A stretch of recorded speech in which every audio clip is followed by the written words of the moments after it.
जी हाँ, आप लोगों को मैं जो बता रहा था कि महिलाओं की दुर्दशा और उनकी मनोस्थिति, उनकी आर्थिक स्थिति, उनकी जो भी दयनीय स्थिति पर जो नजर डाल रहे थे हम लोग, वह ये था कि उत्तर प्रदेश के गोरखपुर जिले के चौरी चौरा थाना में एक महिला को बिलख बिलख कर रोते हुए देखा गया।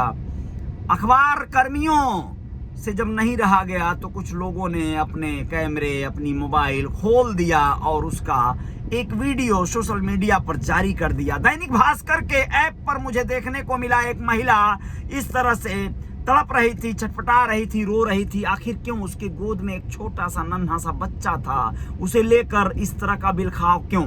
आप लोग बताएं कि लक्ष्मणपुर गांव की महिला जो है रहने वाली है और उसके ससुर को पीट रहे थे कुछ दबंग। बीच बचाव करने जब वह आई तो उसे भी पीटा गया। थाने में नहीं हुई सुनवाई। चौरी चौरा थाना क्षेत्र में एक घायल महिला गोद में एक मासूम को लिए आधे घंटे से अधिक समय तक थाना परिसर में न्याय की आस में रोती रही, बिलखती रही, लेकिन उसकी फरियाद सुनने वाला कोई नहीं था। पुलिस को हो क्या गया है? पुलिस इस तरह के मामलों में इतनी निष्क्रियता क्यों बरतती है? आप लोगों को बताएं कि जिस तरह से सरकारी चिकित्सालयों में मरीजों को आप चाहे जिस अवस्था में लेकर जाइए, डॉक्टरों के जेहन पर जू नहीं रेंगती, कोई संवेदना नहीं पैदा होती। ऐसा नहीं कि कोई डॉक्टर आपके मरीज को देखे और कहे ओहो अरे अरे अरे आओ आओ लाओ लाओ लाओ लाओ लाओ तुरंत लाओ। ऐसा कोई नहीं कहता है। वो लोग नॉर्मली ऐसे ही लेते हैं जैसे लगता है कुछ नहीं, बस ठीक है, अरे चलो ठीक है, चलो बाहर जाओ, चलो बाहर जाओ, ये करो वो करो, ऐसा करते हैं लोग। वैसे ही पुलिस के लिए, चूंकि मानता हूं कि ये उनकी दिनचर्या है, रोज उनके सामने इस तरह के केसेस आ रहे हैं, तो किसको किसको लेकर वह लोग जो है आह भरेंगे, किसको किसको लेकर वह लोग वेदना व्यक्त करेंगे। लेकिन इतनी संवेदना भी कैसे मर जाती है, ये भी तो देखना है कि कोई महिला गोद में छोटे से बच्चे को लेकर रो रही है और आखिर उसे क्यों उसकी सुनवाई नहीं हो रही है। आपको बताएं, थाना प्रभारी सहित अन्य पुलिसकर्मी क्षेत्र में भ्रमण के लिए गए थे। महिलाओं की फरियाद सुनने के लिए मिशन शक्ति का दरवाजा तो खुला था, लेकिन उसमें कोई था ही नहीं। कुर्सी खाली थी, लिहाजा महिला थाने में बैठकर रोती रही। चौरी चौरा थाना क्षेत्र के लक्ष्मणपुर गांव में ममता नाम की महिला अपने घर पर थी। पड़ोस के रहने वाले लोगों से उसके ससुर और सास से कहासुनी होने लगी, मारपीट होने लगी, तो बीच बचाव करने वो पहुंची। महिला को गांव के दबंग युवकों ने मार कर घायल कर दिया। कार्रवाई के लिए पीड़ित महिला रोती हुई थाने पहुंची, लेकिन थाने में महिला पुलिस गायब थी। उसकी फरियाद सुनने वाला कोई नहीं था। महिला ने रोते बिलखते हुए गांव के दबंग युवकों पर हमला का आरोप लगाया। वह आधे घंटे से थाने में बैठी रही, उसकी फरियाद सुनने वाला कोई नहीं। मिशन शक्ति का पूरे जिले में सबसे अच्छा भवन चौरी चौरा में ही बना है, जहां दावा किया जाता है कि क्षेत्र से आने वाली जो महिला संबंधी मामले हैं उन्हें तुरंत सुलझाया जाता है। लेकिन जब महिला पहुंची तो मिशन शक्ति का दरवाजा तो खुला था, लेकिन न्याय की कुर्सी खाली थी। अब आप लोगों को एक और खबर बता देते हैं जो आप लोगों को और भी दंग कर देगी। यहाँ तो गांव का पता ही नहीं है, ना उन दबंगों का पता है जो लोग एक लड़की के घर को सुनसान पाकर एक बुजुर्ग जो घर पर रह गया था उसको एक कमरे में बंद कर दिए। और रसूखदार इतने थे, दबंग इतने थे, बदमाश इतने थे कि उस लड़की के कमरे में घुसकर छेड़छाड़ करने लगे। वो चिल्लाई तो गांव के लोग तो जुटे, बाहर से दरवाजा बंद कर दिया, युवक को अंदर ही वो, लेकिन उसके दोस्त जो पहरा दे रहे थे उसके लिए दबंगई करके उसे छुड़ा ले गए। गोरखपुर जिले के चौरी चौरा थाना क्षेत्र के एक गांव में दबंगों ने बुजुर्ग को कमरे में बंद कर दिया। इसके बाद एक युवक ने कमरे में घुसकर किशोरी के साथ छेड़खानी की। शोर सुनकर पहुंचे ग्रामीणों ने आरोपी को कमरे में बंद कर दिया, लेकिन उसके साथी उसे छुड़ा ले गए। सोचिए, ऐसा हालत है हमारे यूपी और गोरखपुर जिले की पुलिस का। ये आलम है। घटना के समय पीड़ित छात्रा के परिवार के लोग रिश्तेदारों के यहाँ गए थे। इस बीच गुरुवार की देर रात दबंग युवक को उसके कुछ साथी उसके छात्रा के परिवार के एक बुजुर्ग के वो कमरे में पहले बंद कर दिए। 2 युवक बाहर पहरा देने लगे और एक युवक जो है उसके अंदर कमरे के अंदर घुस गया और उसके साथ जबरदस्ती करने लगा। इस पर छात्रा शोर मचाने लगी। ग्रामीणों ने एकत्रित होकर आरोपी को कमरे में बंद तो कर दिया, लेकिन इसके बाद दबंग युवक के साथी जबरन उसे छुड़ा ले गए। इस घटना का पूरा वीडियो गांव के ग्रामीण ने बना लिया। दबंगों के डर से एक ग्रामीण ने नाम गोपनीय रखने की शर्त पर बताया कि दबंगों ने पीड़िता के परिवार को धमकी दी है। ग्रामीण ने बताया कि सूचना पर डायल 112 की पुलिस मौके पर तो पहुंची, लेकिन घटना के बारे में जानकारी लेने के बाद लौट गई। इस मामले में चौरी चौरा थाना प्रभारी सुबोध कुमार ने बताया कि उनको इस मामले में कोई जानकारी नहीं मिली है। अगर कोई लिखित शिकायत करेगा तो मामले में उचित कार्रवाई की जाएगी। पुलिस को सिर्फ सूचना दे देना काफी नहीं है भाई, ना ना ना, उसको लिखित सूचना मिलेगी तब जाके वो कार्रवाई करेगी। सही है भाई, उनके भी हाथ बंधे होते हैं, उनका भी एक दायरा होता है, एक लिमिटेशन होता है।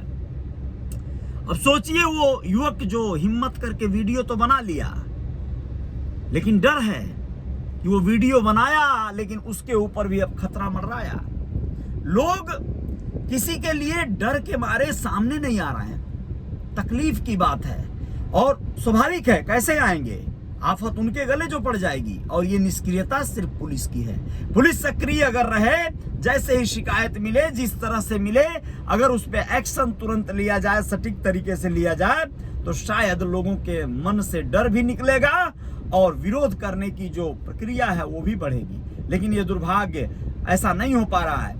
तो आप लोग देख रहे हैं हालात बहुत बुरे हैं। बाकी चुनावी खबरें तो बहुत हैं। चुनावी खबरों में एक खबर आप लोगों को बता देना बहुत जरूरी है। चौरी चौरा विधानसभा क्षेत्र से है कि वहां पर समाजवादी पार्टी हो, भारतीय जनता पार्टी हो या बहुजन समाज पार्टी हो, उसके सामने एक मसला बहुत बड़ा आ रहा है। ये तीनों पार्टियां लगभग ऐसे कार्यकर्ताओं को टिकट दी हैं, ऐसे नेताओं को टिकट दी है अपने विधानसभा क्षेत्र से, जो लोग या तो कम सक्रिय रहे हैं या फिर बाहर से आए हुए, दूसरे विधानसभाओं से आए हुए प्रत्याशी हैं।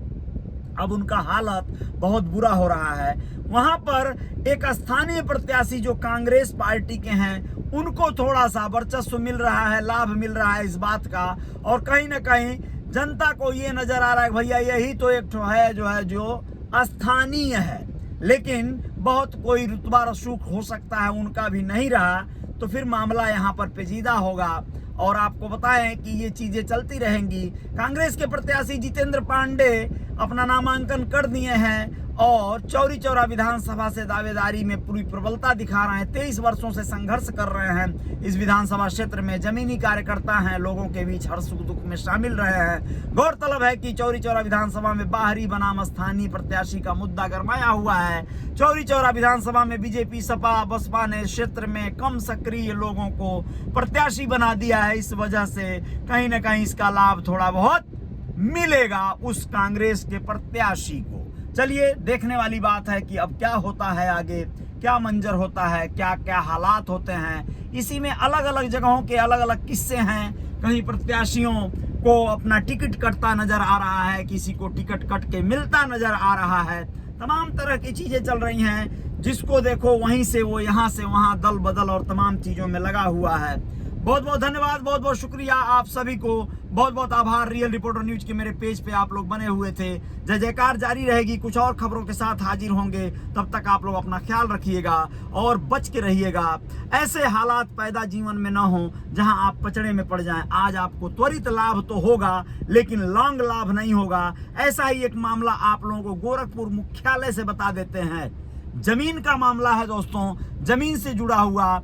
यहाँ पर एक बहुत बड़े एक रियल एस्टेट के कारोबार करने वाली कंपनी जो बनाकर लोग कारोबार करते थे, उस पर आरोप लगा है गंभीर। और उस आरोप में कहीं ना कहीं यह बात सामने आई है कि यह बहुत अच्छा खासा बड़ा घोटाला किया जा रहा है। साइंस सिटी ग्रुप पर केस दर्ज कर पुलिस ने शुरू कर दी है जांच। और साइंस सिटी कौन है और क्या जो है इनके ऊपर लगा है आरोप, बता देते हैं आप लोगों को। उत्तर प्रदेश के गोरखपुर शहर में सस्ती जमीन के नाम पर निवेश कर रुपए कमाने का लालच देकर 2 करोड़ की जालसाजी करने का मामला सामने आया है।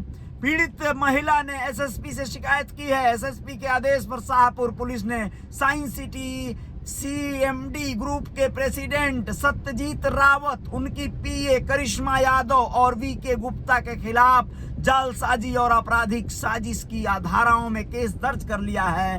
पुलिस इस मामले की जांच कर रही है। सत्यजीत रावत क्या कहते हैं इनके बारे में बता देना चाहते हैं। शाहपुर के बसारतपुर निवासी सरलीबिना तिवारी ने दिए तहरीर में लिखा है कि भूखंड आदि में निवेश कर अधिक लाभ कमाने के चक्कर में सत्यजीत ने से संपर्क किया था। सत्यजीत के कहने पर रुपए निवेश किए, अपने नाम, बेटी निधि तिवारी और पति कृष्णचंद तिवारी के नाम पर निवेश किए।